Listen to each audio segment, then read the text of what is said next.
No one expected what was about to happen when Chief Justice John Roberts tried to humiliate Pam Bondi in front of the entire Supreme Court.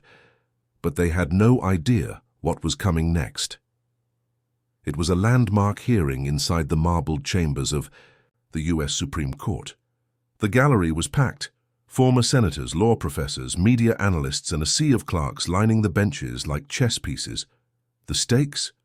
A constitutional challenge that could reshape the balance of power between the presidency and the judiciary. At the center of it all sat Chief Justice John Roberts, polished, intimidating, and known for silencing attorneys with a single question. For years, he was the intellectual backbone of the bench, a man who viewed legal arguments not as debates, but as tests of survival. Across from him stood Pam Bondi, former Florida Attorney General. Some viewed her as a political figure past her prime. Others saw her as unqualified for such a high-profile appearance. What no one realized was that behind her calm exterior was a ferocious legal mind sharpened by years of courtroom warfare and a personal mission to defend a case tied to a close friend's legacy, one that had been ridiculed and misrepresented in the press for months. She wasn't here for fame. She wasn't here for politics. She was here for justice, and she had everything to lose.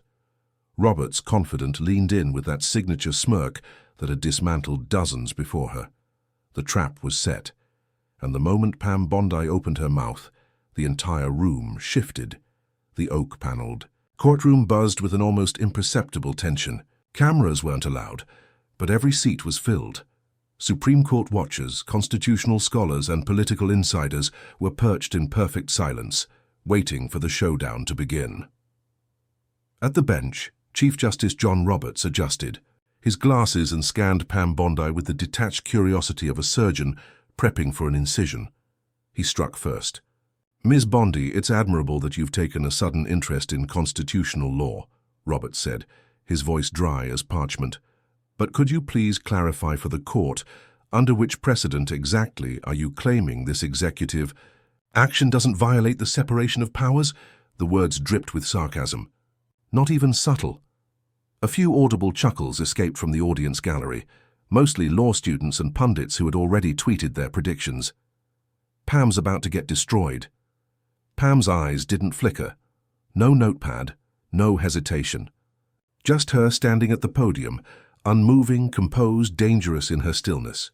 Roberts continued, lacing the next blow with condescension. "Because unless I missed something during my years on this bench, your argument seems to rely less on law and more on, well, sentiment." A Court Watch 2025. Yikes. Roberts just torched Pam Bondi. She walked right into it.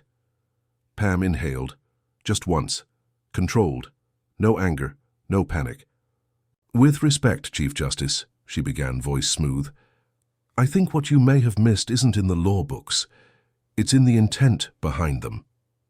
There was a shift in the room, a flicker of curiosity from Justice Barrett. Even Justice Sotomayor leaned forward slightly, pen paused in midair. "The executive action in question doesn't undermine the Constitution," Pam continued. "It fulfills it. And if precedent is to be our compass, then let's not ignore Youngstown Sheet and Tube Comas v. Sawyer, 343 U.S. 579, 1952, where this court limited executive power only after weighing national urgency, congressional silence, and the necessity of action." She let that sit. "Which of those, may I ask, does this case actually mirror?" Roberts blinked, just once. The law thread. "Wait, is Bondi citing Youngstown to support expanded executive action? That's bold," but he didn't back down. "So to be clear," Roberts said, voice tightening, "you're suggesting that because Congress failed to act, the executive should be allowed to fill the vacuum?" "No," she countered instantly. "I'm saying that the vacuum created by inaction does not grant this court the luxury of punishing action taken in good faith, on behalf of the public, under existing constitutional authority." There it was, a perfectly structured inversion. She didn't argue against the judiciary. She argued for public interest, for purpose. It was emotional, but it was also brilliant. A law clerk in the corner nodded slowly. On the back bench, A former appellate judge whispered to her neighbor, "That was sharp." Legal firestorm. Pam Bondi just flipped Roberts' own standard on him. This just got interesting. Still, Roberts wasn't done. He narrowed his eyes.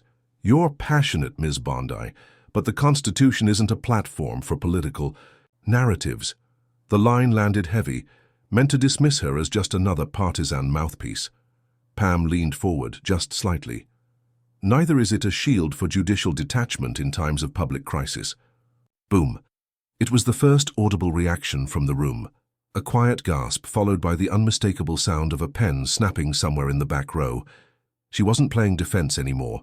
She was shifting the ground beneath him. SCOTUS insider. Pam Bondi just implied Roberts is hiding behind legal technicalities to avoid making tough decisions. That's next level. Suddenly, she didn't seem like the outsider anymore. And Roberts? He seemed a little less untouchable. But that was just the beginning. What happened next changed everything. Chief Justice John Roberts wasn't used to being challenged, not like this. Especially not by someone the press had written off as a political firebrand with no real legal weight. Pam Bondi had just flipped the narrative, and for a split. Second, Roberts looked less like the master of the courtroom, and more like a man calculating how to reclaim control. He straightened in his seat, and then he went for the jugular. "Ms. Bondi, forgive me," he said, voice steely. "But your argument depends heavily on abstract theory. You speak of public interest, but where was this legal clarity when you served as Florida's Attorney General? The question wasn't legal. It was personal, there it was, dragging her record into the spotlight. The real target wasn't her legal reasoning. It was her credibility. If I recall correctly," Roberts continued, flipping through a folder dramatically, "your office took, let's say, creative interpretations of the law more than once. Are we to assume your understanding of constitutional boundaries is more evolved now?" The audience bristled. It wasn't a question. It was a surgical character assassination. And courtroom clips, video caption. Roberts just brought up Pam Bondi's past decisions. Brutal. Law Viper. Did Roberts just suggest Bondi's entire legal philosophy is retrofitted for convenience? That's cold. Pam didn't blink, but her jaw tensed. Barely. She could feel it. The room wasn't sure anymore. Was this a performance, a political stunt? Roberts leaned in one last time like a chess master pushing a queen forward. "Tell me, Ms. Bondi, is this courtroom your platform to rewrite history, or just your last? Stand to stay relevant in a field that's clearly passed you by." Ouch. The attack was complete. The blow had been delivered in front of the highest bench in the land. And then Pam Bondi smiled. Not smugly, not sarcastically. It was a quiet, knowing smile, one that said, "You just made a mistake." She stepped forward. No podium, no binder, just truth. "Chief Justice, you're right. As Florida Attorney General, I made controversial decisions. Some applauded them, others did not. But here's what I didn't do." Her voice rose, measured, intentional. "I didn't hide behind robes and precedent when the people I served were hurting. I didn't delay action while communities collapsed under legal red tape. And I sure as hell didn't use courtroom procedure as an excuse to avoid moral responsibility." Silence. "So yes, my experience is messy, real, tied to real lives. Real pain, real outcomes, not law school hypotheticals." That last line hit hard. Justice Gorsuch raised an eyebrow. Justice Jackson folded her arms, thoughtfully. "This case," Pam continued, "isn't about political redemption. It's about reminding this court that law doesn't live in ivory towers. It lives in the streets, in the homes, in the voices of people who can't afford to be ignored." She paused. Then she walked straight into the final strike. "And you?" Asked if this was my last stand. "Maybe. But if I'm going down, I'll go down speaking for the people you stopped listening to." Boom, a gasp swept the chamber like a sudden wind. Even the stenographer paused for half a beat before catching up. The justice feed. Pam Bondi just called out the court to its face. No way Roberts was ready for that. Law unfiltered. This is not the same Pam Bondi the media mocked. She just turned public humiliation into a moral high ground, and for the first time, Roberts didn't respond. He shifted slightly. Not much, but enough for those watching closely to notice. The audience had come expecting a demolition. Now they were watching a duel. The gallery buzzed, quietly, respectfully, but undeniably. Some leaned forward. Some exchanged glances. One law clerk mouthed "whoa" under his breath. But the next move from Chief Justice Roberts would be his biggest mistake yet. By now, the tone inside the Supreme Court chamber had shifted. Pam. Bondi wasn't just surviving. She was winning hearts and respect. But Chief Justice John Roberts hadn't kept his seat atop the nation's highest bench by folding under pressure. If anything, this was when he became dangerous. He tapped his pen twice, then leaned forward with the subtle menace of a chess grandmaster, preparing a sacrifice that looked like a win. "Very well, Ms. Bondi. Since we're dealing in moral high ground and the law as it applies to the people, let's get specific, shall we?" A low murmur rippled through the audience. "Tell this court how your interpretation of executive discretion under the Take Care Clause, Article 2, Section 3, would hold up against the ruling in Clinton versus City of New York, without violating the Presentment Clause." It was a trap. A tight, barbed legal snare. For context, Clinton versus City of New York struck down the line-item Veto Act. It was dense, technical, and used by constitutional purists to shut down broad executive action. Most lawyers wouldn't dare touch it without weeks of preparation, and Roberts had just asked her to respond live, on constitutional conflict between two clauses with no clear precedence for what she was arguing. Law nerd alert. Did Roberts just throw Clinton vs NYC at Bondi? Elma, ooh, that's game over. SCOTUS sniper. That's the trap he's trying to fry her with Article 2. Savage move.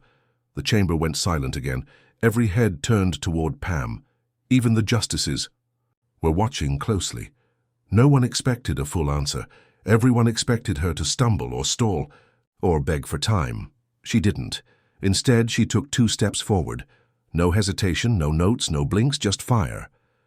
"An excellent case, Chief Justice, but respectfully, your citation only works if you assume executive discretion is being used to nullify congressional intent. In this case, it's being used to fulfill it." The silence broke, only slightly, with a faint cough from the gallery. Pam kept going. "Clinton v. City of New York addressed the president's attempt to cancel portions of spending bills. It was a unilateral deletion of law. What we're dealing with here is an enforcement directive, meant to prioritize, not override, existing statutes." Roberts tilted his head ever so slightly. It was the first visible tell of discomfort. Pam continued, voice steady, unwavering.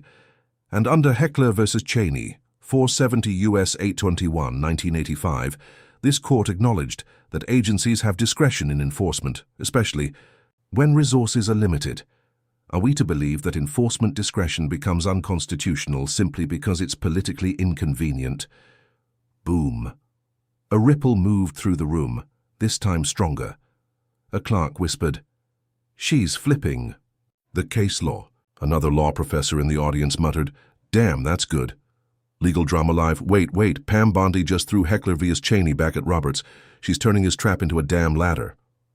Real law talk. She's dismantling his question clause by clause. In real time, this is a clinic, but she wasn't done. "And the presentment clause," she said, now pacing slowly, confidently. "That clause limits how Congress passes laws, not how the executive chooses to enforce them. The founders didn't design the presidency to be paralyzed by indecision. They designed it to act." She turned back to face Roberts directly. "So unless this court is prepared to criminalize prioritization in every agency from the DOJ to the EPA, then no, Chief Justice, there is no constitutional violation."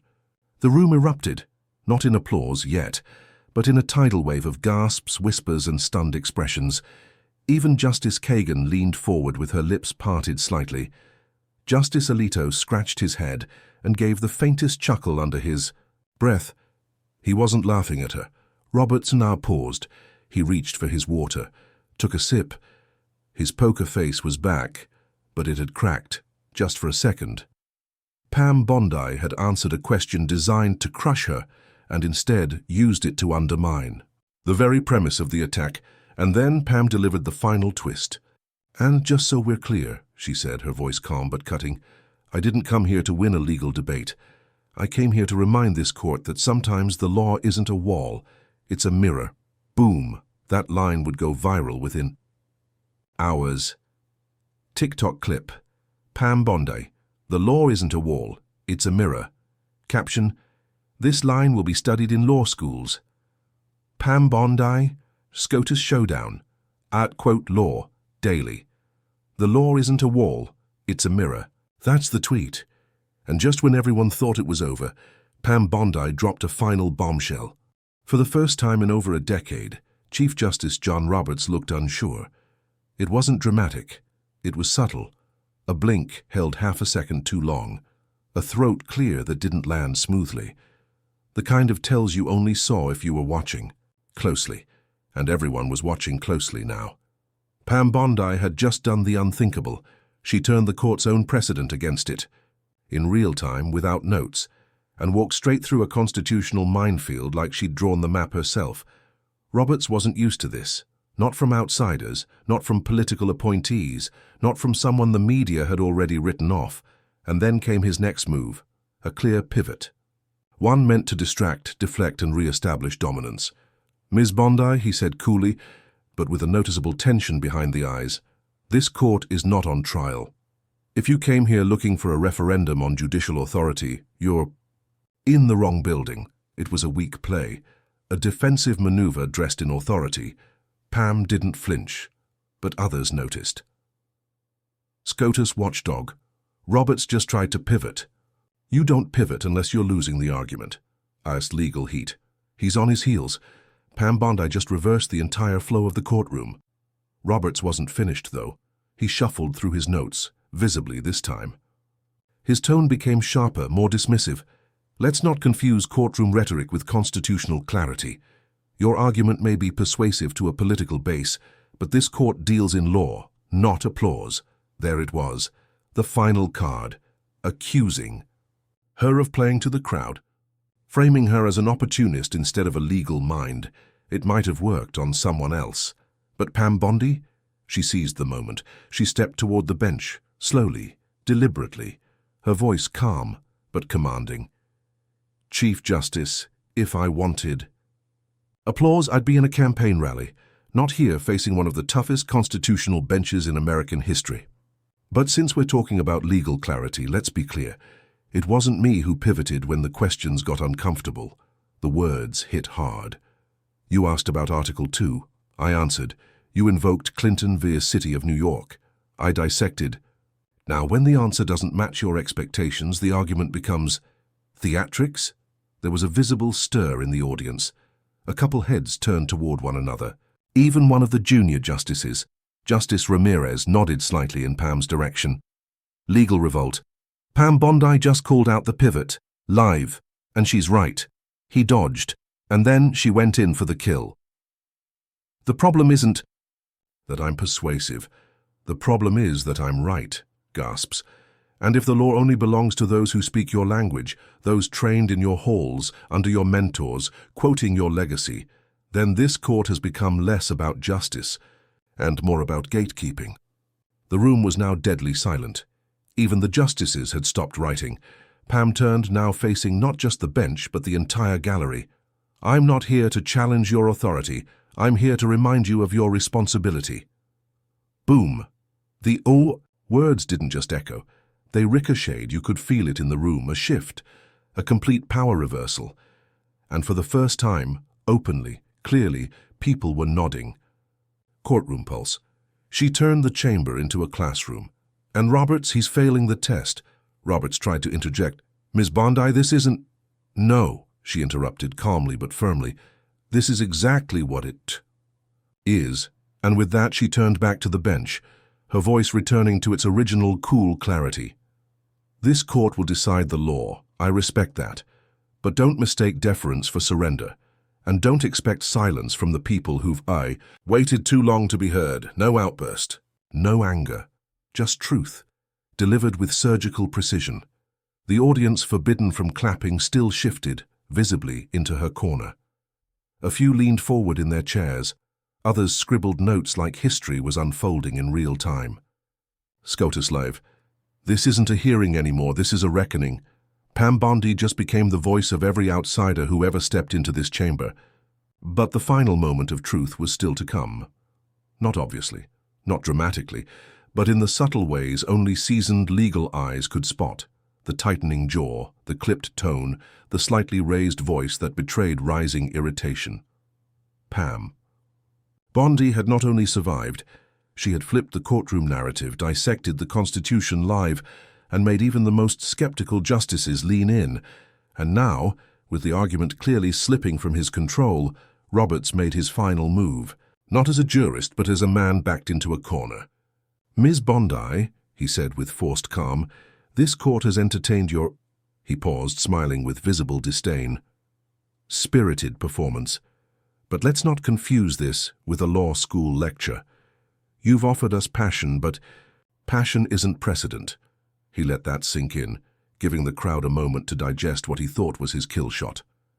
"The Constitution doesn't bend to emotion," he continued, "and frankly, your argument, while eloquent, rests on hypotheticals and sentiment, not statute. And then the gut punch. At best, you've made a compelling speech. At worst, you've made this a spectacle." Gasps. A few heads turned, several mouths opened slightly in disbelief. It was a desperate move, a swing at her character, her intentions, everything except her argument, because on substance, she'd already won. And Pam Bondi knew it. She didn't flinch, didn't blink. She just stepped forward slowly, her heels echoing in the chamber like a drum roll. And then she dropped the mic. "With respect, Chief Justice, I didn't come here to bend the Constitution with emotion. I came to hold up a mirror to the very people entrusted to protect it." Silence. She walked directly to the edge of the podium now and facing Roberts, but speaking to everyone. "You call this a performance? No, sir. This is what it looks like when someone not born into your world walks into your court, speaks your language and beats you at your own game." Boom. Robert's jaw tightened, but he didn't speak. "You say this is a spectacle?" she continued, eyes locked on him. "Then maybe it's time to ask why millions of Americans feel like they need a circus act just to be heard in their own democracy. Now, it wasn't just a legal battle, it was a reckoning. Because when precedent becomes a shield for injustice, and when legal institutions mock those who dare to challenge them, the problem isn't the speaker." She turned fully to face the gallery now. It's the silence that let it get this far. Gasps, audible, widespread. And then she delivered the line that would be clipped, captioned, quoted, and canonized across the internet. "You don't need to raise your voice when truth is the loudest thing in the room." Absolute silence. And then an eruption. The gallery, bound by decades of tradition, tried to contain itself. But it didn't work. A wave of clapping, then cheering, rose. Before a justice could gavel it down, even Justice Sotomayor leaned back, lips curled into the faintest smile. Justice Barrett exchanged a glance with Justice Jackson, a flicker of silent recognition. Courtroom fire. Truth is the loudest thing in the room. She ate. "I'm shaking. To Pam Bondi, to mic drop, to con law revolt." Roberts just got handed a masterclass.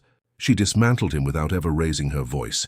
And Roberts, he sat still, hands folded.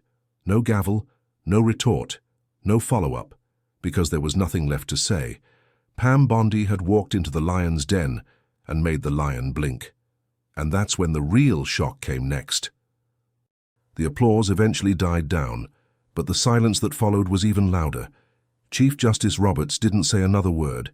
He didn't rebut. He didn't dismiss. He simply closed his folder, gave a slight nod to the clerk, and called.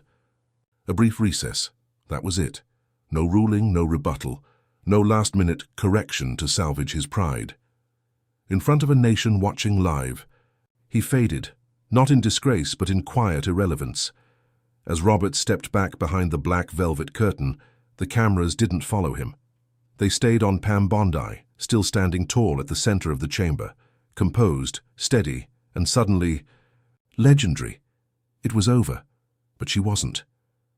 Pam turned once more to the courtroom, not to grandstand, not to gloat, but to leave the audience with one final truth that couldn't be debated. In the end, she said softly, intelligence, merit, and truth always rise above arrogance and manipulation. No institution, no title, no robe, no matter how high, should ever silence the people it was built to serve. Her voice cracked slightly, not from weakness, but from purpose. This wasn't about me. This was about showing every young woman, every outsider, every doubted voice out there, that you don't need to be born into power to speak truth to it. The gallery was breathless. Some clutched tissues, others just nodded, silently, powerfully. The resistance feed. Pam Bondi just gave the courtroom equivalent of MLK's mountaintop. That final speech will live forever. Truth first. I never liked her politics, but today she stood for something bigger than left or right. Even critics couldn't deny it.